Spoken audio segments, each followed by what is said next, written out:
ವಿಷಯದಲ್ಲಿ ಇಲ್ಲಿ ಪಕ್ಷರಹಿತವಾಗಿ ರಾಯಚೂರಿನಿಂದ ಮತ್ತು ನಮ್ಮ ಕಲ್ಯಾಣ ಕರ್ನಾಟಕ ಪ್ರದೇಶದಿಂದ ಇರುವಂಥ ಲೋಕಸಭಾ ಸದಸ್ಯರಿರ್ಬೋದು, ರಾಜ್ಯಸಭಾ ಸದಸ್ಯರಿರ್ಬೋದು, ಇರತಕ್ಕಂಥ ಶಾಸಕರಿರ್ಬೋದು, ಜನಪ್ರತಿನಿಧಿಗಳಿರ್ಬೋದು, ಎಲ್ಲರೂ ಇನ್ಕ್ಲೂಡಿಂಗ್ ರಾಜ್ಯ ಸರ್ಕಾರ ಎಲ್ಲರೂ ಸಹಿತ ರಾಯಚೂರಿಗೆ ಏಮ್ಸ್ ಕೊಡಬೇಕಂತ ಒಂದು ವಾದಕ್ಕೆ ಯಾವುದೇ ಎರಡನೇ ಮಾತಿಲ್ಲ. ರಾಜ್ಯ ಸರ್ಕಾರದಿಂದ ಮಾಡುವಂಥ ಎಲ್ಲ ಪ್ರಯತ್ನ ಸನ್ಮಾನ್ಯ ಮುಖ್ಯಮಂತ್ರಿಗಳು ನಮ್ಮ ಕ್ಯಾಬಿನೆಟ್ ಮಾಡಿದ್ದಾರೆ. 4 ಪತ್ರಗಳನ್ನು ಮುಖ್ಯಮಂತ್ರಿಗಳು ಬರೆದಿದ್ದಾರೆ. ನಾವು ಜಂತರ ಮಂತರಲ್ಲಿ ನಡೆದಿರ್ತಕ್ಕಂಥ ಪ್ರೊಟೆಸ್ಟ್ನಲ್ಲಿ 4 ವಿಷಯಗಳಲ್ಲಿ ನಮ್ಮ ಏಮ್ಸ್ ಸಹಿತ ಒಂದು ಉದ್ದೇಶ ಇತ್ತು. ಆದ ನಂತರ ಮುಖ್ಯಮಂತ್ರಿಗಳು ಪ್ರಧಾನಮಂತ್ರಿಗೆ ಮತ್ತು ಫೈನಾನ್ಸ್ ಮಿನಿಸ್ಟ್ರಿಗೆ ಭೇಟಿಯಾಗಿರ್ತಕ್ಕಂಥ ಸಂದರ್ಭದಲ್ಲಿ ಏಮ್ಸ್ ವಿಷಯ ಪ್ರಸ್ತಾವನೆ ಮಾಡಿದರು. ಅದಲ್ಲದೆ ಅವರ ನಡ್ಡಾ ಅವ್ರಿಗೆ ಸಹಿತ ಭೇಟಿಯಾಗಿ ಅವ್ರಿಗೆ ಸಹಿತ ನಮ್ಮ ರೆಪ್ರೆಸೆಂಟೇಷನ್ ಕೊಡಲಾಗಿದೆ ನಮ್ಮ ಮೆಡಿಕಲ್ ಎಜುಕೇಷನ್ ಮಿನಿಸ್ಟ್ರು. ನಾನು ಮತ್ತು ನಮ್ಮ ಮೆಡಿಕಲ್ ಎಜುಕೇಷನ್ ಮಿನಿಸ್ಟ್ರು 2 ಬಾರಿಗೆ ನಮ್ಮ ಶಾಸಕರು MP ಗಳು ಕರ್ಕೊಂಡೋಗಿ ನಾವು ಹಿಂದಿನ ಹೆಲ್ತ್ ಆ್ಯಂಡ್ ಫ್ಯಾಮಿಲಿ ಪ್ಲ್ಯಾನಿಂಗ್ ಮಿನಿಸ್ಟ್ರಿಗೆ ಭೇಟಿಯಾಗಿದ್ವಿ. ಅವರು ಪಾಸಿಟಿವ್ ಆಗಿ ಮಾತಾಡಿದರು. ನಾವು ಈಗಾಗಲೇ ಫೈನಾನ್ಷಿಯಲ್ ಪ್ರಾಬ್ಲಮ್ ಇದೆ, ಅದು ಸರಿ ಹೋದ್ಕೊಳ್ಳಿ ನಾವು ರಾಯಚೂರು ಕರ್ನಾಟಕ ಕೇರಳಕ್ಕೆ ಕೊಡ್ತಕ್ಕಂಥ ಒಂದು ಪ್ರಯತ್ನ ಮಾಡ್ತಾಯಿದ್ದೀವಿ ಅಂತ ಮಾತನ್ನು ಹೇಳಿದರು. ಸೊ ಆದರೆ ಇದು ಮುಂದೆ ಬರೋದು ಎಲ್ಲರೂ ಒತ್ತಡ ಜಾಸ್ತಿ ಆದ ನಂತರ ಅವರು ಪಾಸಿಟಿವ್ ಆಗಿ ರೆಸ್ಪಾನ್ಸ್ ಕೊಟ್ಟು ಇಲ್ಲಿ ಏಮ್ಸ್ಗೆ ಅನುಮೋದನೆ ಕೊಡೋದು ಬಿಟ್ಟು ಶ್ರೀಮಾನ್ ನಡ್ಡಾ ಅವರು ಅವರ BJP ಅಧ್ಯಕ್ಷರಾಗಿರ್ತಕ್ಕಂಥ ನ್ಯಾಷನಲ್ ಪಾರ್ಟಿ ಮತ್ತು ಸಂಬಂಧಪಟ್ಟಿರ್ತಕ್ಕಂಥ ಸಚಿವರು ದಾರಿ ತಪ್ಪಿಸ್ತಕ್ಕಂಥ ಕೆಲಸದಲ್ಲಿ ಒಂದು ರಾಜ್ಯ ಸರ್ಕಾರಕ್ಕೆ ಒಂದು ಪತ್ರ ಬರೆದು ಅದರಲ್ಲಿ ನೀವು ಏಮ್ಸ್ ವಿಷಯ ಪ್ರಸ್ತಾಪ ಮಾಡಿದೆ, ನೀವು ಬರೆದಿರ್ತಕ್ಕಂಥ ಪತ್ರಗಳು ಬಂದಿದೆ, ನಾವು ಯಾವುದೇ ಏನದು ಹೆಲ್ತ್ ಮಿಷನ್ ಇದರಲ್ಲಿ ಮತ್ತು ಬೇರೆ ಬೇರೆ ಇದರಲ್ಲಿ ನಿಮಗೆ ಹಣ ಕೊಡ್ತಾಯಿದ್ವಿ, ಅದನ್ನು ನೀವು ಉಪಯೋಗ ಮಾಡಿಕೊಂಡು ಅಲ್ಲೇ ಆರೋಗ್ಯ ಪರಿಸ್ಥಿತಿ ಸುಧಾರಿಸಲಿಕ್ಕೆ ಪ್ರಯತ್ನ ಮಾಡಬೇಕು ರಾಯಚೂರು ಭಾಗದಲ್ಲಿ ಅಂತ ಬರೆದು ಆ ಏಮ್ಸ್ ವಿಷಯವನ್ನು ದಾರಿ ತಪ್ಪಿಸ್ತಕ್ಕಂಥ ಕೆಲಸ ಕೇಂದ್ರ ಸರ್ಕಾರದಲ್ಲಿ ಮಾಡಿದ್ದಾರೆ. ಸೊ ಇದರಿಂದ ಅವ್ರು ಏನಂದರೆ ಮಲತಾಯ ಧೋರಣೆ ಯಾವ ರೀತಿಯಾಗಿ ಮಾಡ್ತಾಯಿದ್ದಾರೆ ಎಂಬುದು ಜನರಿಗೂ ಗೊತ್ತಾಗಿದೆ. ಕೇವಲ ಇದರಲ್ಲೇ ಅಲ್ಲ, ಅನೇಕ ಯೋಜನೆಗಳು ಇವತ್ತೇನು 60-40 ಮೇಲೆ ಏನು ನಡೀತಾ ಇದೆ ಕೇಂದ್ರ ಸರ್ಕಾರ ಮತ್ತು ಈಗ ಅವ್ರು ಹೇಳಿದ ನೋಡಿ, ನಡ್ಡಾ ಅವ್ರ ಲೆಟ್ರ್ ಈಗ ನಮ್ಮ ಹತ್ರ ಇತ್ತು ರಾಜ್ಯ ಸರ್ಕಾರದ, ನಿಮ್ಮೆಲ್ಲರೂ ನೋಡಿದ್ವಿ. ಈಗ ಅವರೇ ಪಾರ್ಲಿಮೆಂಟ್ನಲ್ಲಿ ಹೇಳ್ತಾ ಇದ್ರೆ ಯಾವ ರೀತಿಯಲ್ಲಿ ಅವ್ರು ಹೇಳಿರ್ತಕ್ಕಂಥ ಆಶ್ವಾಸನೆಗಳಿಗೆ ಸಂಬಂಧ ಇಲ್ಲ, ಅದೇ ಅವ್ರು ನಡ್ಕೊಂತಾರೆ ಅನ್ನೋದು ಗೊತ್ತಾಗಲ್ಲ. ರಾಜ್ಯ ಸರ್ಕಾರದಿಂದ ಪ್ರಾಪರ್ ವೇ ಅಲ್ಲಿ ಹೋಗಿಲ್ಲ ಪ್ರಪೋಸಲ್ ಅನ್ನುವಂಥ ಒಂದು ಆರೋಪ ಇದೆ sir.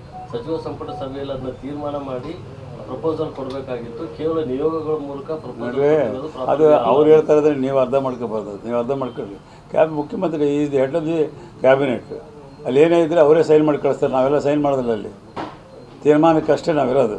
Ultimately chief minister will sign and then chief secretary will issue the order, ಆ ಚೀಫ್ ಸೆಕ್ರೆಟರಿ ವಿಲ್ ಮಾಡೋದಿಲ್ಲ.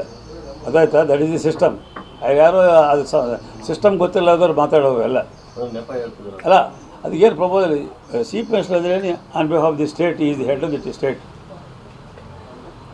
ಅದಕ್ಕೇನು ಕ್ಯಾಬಿನೆಟ್ನಲ್ಲಿ ಏನು ಕೂತ್ಕೊಂಡು ತೀರ್ಮಾನ ಮಾಡ್ಬೇಕಾ? ಯಾರು ಹೇಳ್ತಾರೆ?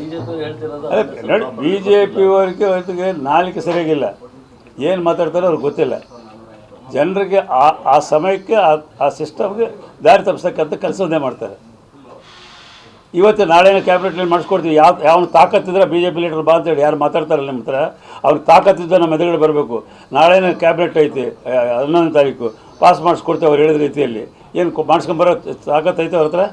ನಾನು ಚಾಲೆಂಜ್ ಮಾಡ್ತೀನಿ, ಅವ್ರು ಹೇಳಿ ಯಾವ ರೀತಿ ಲೆಟ್ರ್ ಬೇಕೋ ರಾಜ್ಯ ಸರ್ಕಾರದ ಬರೆಸ್ಕೊಡ್ತೀವಿ ನಾವು. ಏನು ಕ್ಯಾಬಿನೆಟ್ ಮಿನಿಸ್ಟರ್ಸ್ ಎಲ್ಲ ಸೈನ್ ಮಾಡಬೇಕಾ? ನಾಚಿಕೆಲ್ಲಾದರೂ ಅವ್ರು ಮಾತಾಡ್ತಾರೆ ಅಂತಂದರೆ ಏನು ನಮ್ಮ ರಾಜ್ಯ ಸರ್ಕಾರ ಎಲ್ಲ ಹೋದರೆ 371 UPA ಸರ್ಕಾರ ಕೊಟ್ಟಿದೆ, ರಾಜ್ಯ ಸರ್ಕಾರ ಎಲ್ಲ ಕ್ಯಾಬಿನೆಟ್ ಮಿನಿಸ್ಟರ್ ಸೈನ್ ಮಾಡಿಕೊಟ್ರೆ ಮಾತಾಡ್ತಾರೆ. ಮಾತಾಡೋರು ಅದೇ ಎಂಥ ಇದೇ ಥರ ಅಂಬೋದು ಗೊತ್ತಾಗುತ್ತೆ ಅಷ್ಟೇ. ಈ ವಿಷಯದಲ್ಲಿ ಇಲ್ಲಿ ಪಕ್ಷರಹಿತವಾಗಿ ರಾಯಚೂರಿನಿಂದ ಮತ್ತು ನಮ್ಮ ಕಲ್ಯಾಣ ಕರ್ನಾಟಕ ಪ್ರದೇಶದಿಂದ ಇರುವಂಥ ಲೋಕಸಭಾ ಸದಸ್ಯರಿರ್ಬೋದು, ರಾಜ್ಯಸಭಾ ಸದಸ್ಯರಿರ್ಬೋದು, ಇರತಕ್ಕಂಥ ಶಾಸಕರಿರ್ಬೋದು, ಜನಪ್ರತಿನಿಧಿಗಳಿರ್ಬೋದು, ಎಲ್ಲರೂ ಇನ್ಕ್ಲೂಡಿಂಗ್ ರಾಜ್ಯ ಸರ್ಕಾರ ಎಲ್ಲರೂ ಸಹಿತ ರಾಯಚೂರಿಗೆ ಏಮ್ಸ್ ಕೊಡಬೇಕಂತ ಒಂದು ವಾದಕ್ಕೆ ಯಾವುದೇ ಎರಡನೇ ಮಾತಿಲ್ಲ. ರಾಜ್ಯ ಸರ್ಕಾರದಿಂದ ಮಾಡುವಂಥ ಎಲ್ಲ ಪ್ರಯತ್ನ ಸನ್ಮಾನ್ಯ ಮುಖ್ಯಮಂತ್ರಿಗಳು ನಮ್ಮ ಕ್ಯಾಬಿನೆಟ್ ಮಾಡಿದ್ದಾರೆ. 4 ಪತ್ರಗಳನ್ನು ಮುಖ್ಯಮಂತ್ರಿಗಳು ಬರೆದಿದ್ದಾರೆ.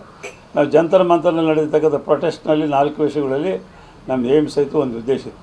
ಆದ ನಂತರ ಮುಖ್ಯಮಂತ್ರಿಗಳು ಪ್ರಧಾನಮಂತ್ರಿಗೆ ಮತ್ತು ಫೈನಾನ್ಸ್ ಮಿನಿಸ್ಟ್ರಿಗೆ ಭೇಟಿಯಾಗಿರ್ತಕ್ಕಂಥ ಸಂದರ್ಭದಲ್ಲಿ ಏಮ್ಸ್ ವಿಷಯ ಪ್ರಸ್ತಾವನೆ ಮಾಡಿದರು. ಅದಲ್ಲದೆ ಅವರ ನಡ್ಡಾ ಅವ್ರಿಗೆ ಸಹಿತ ಭೇಟಿಯಾಗಿ ಅವ್ರಿಗೆ ಸಹಿತ ನಮ್ಮ ರೆಪ್ರೆಸೆಂಟೇಷನ್ ಕೊಡಲಾಗಿದೆ ನಮ್ಮ ಮೆಡಿಕಲ್ ಎಜುಕೇಷನ್ ಮಿನಿಸ್ಟ್ರು. ನಾನು ಮತ್ತು ನಮ್ಮ ಮೆಡಿಕಲ್ ಎಜುಕೇಷನ್ ಮಿನಿಸ್ಟ್ರು 2 ಬಾರಿಗೆ ನಮ್ಮ ಶಾಸಕರು MP ಗಳು ಕರ್ಕೊಂಡೋಗಿ ನಾವು ಹಿಂದಿನ ಹೆಲ್ತ್ ಆ್ಯಂಡ್ ಫ್ಯಾಮಿಲಿ ಪ್ಲ್ಯಾನಿಂಗ್ ಮಿನಿಸ್ಟ್ರಿಗೆ ಭೇಟಿಯಾಗಿದ್ವಿ.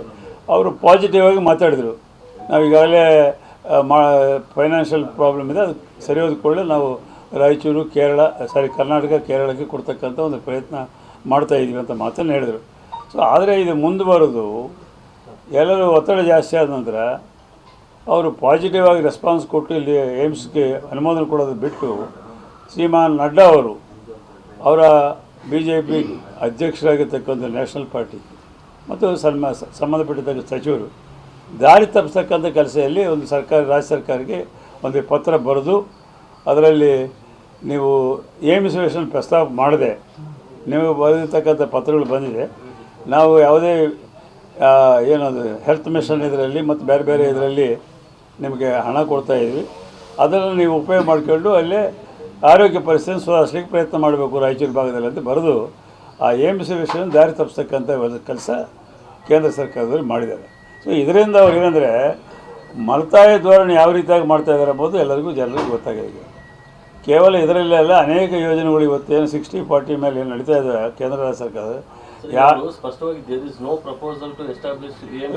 ಮತ್ತು ಈಗ ಅವ್ರು ಹೇಳಿದ ನೋಡಿ, ನಡ್ಡಾ ಅವ್ರ ಲೆಟ್ರ್ ಈಗ ನಮ್ಮ ಹತ್ರ ಇತ್ತು ರಾಜ್ಯ ಸರ್ಕಾರದ, ನಿಮ್ಮೆಲ್ಲರೂ ನೋಡಿದ್ವಿ. ಈಗ ಅವರೇ ಪಾರ್ಲಿಮೆಂಟ್ನಲ್ಲಿ ಹೇಳ್ತಾ ಇದ್ರೆ ಯಾವ ರೀತಿಯಲ್ಲಿ ಅವ್ರು ಹೇಳಿರ್ತಕ್ಕಂಥ ಆಶ್ವಾಸನೆಗಳಿಗೆ ಸಂಬಂಧ ಇಲ್ಲ, ಅದೇ ಅವ್ರು ನಡ್ಕೊಂತಾರೆ ಅಂಬೋದು ಗೊತ್ತಾಗಲ್ಲ. ರಾಜ್ಯ ಸರ್ಕಾರದಿಂದ ಪ್ರಾಪರ್ ವೇ ಅಲ್ಲಿ ಹೋಗಿಲ್ಲ ಪ್ರಪೋಸಲ್ ಅನ್ನುವಂಥ ಒಂದು ಆರೋಪ ಇದೆ ಸರ್. ಸಚಿವ ಸಂಪುಟ ಸಭೆಯಲ್ಲಿ ಅದನ್ನ ತೀರ್ಮಾನ ಮಾಡಿ ಪ್ರಪೋಸಲ್ ಕೊಡಬೇಕಾಗಿತ್ತು, ಕೇವಲ ನಿಯೋಗಗಳ ಮೂಲಕ ಅದು ಅವ್ರು ಹೇಳ್ತಾ ಇದ್ರೆ ನೀವು ಅರ್ಧ ಮಾಡ್ಕೋಬಾರ್ದು, ನೀವು ಅರ್ಧ ಮಾಡ್ಕೊಳ್ಳಿ.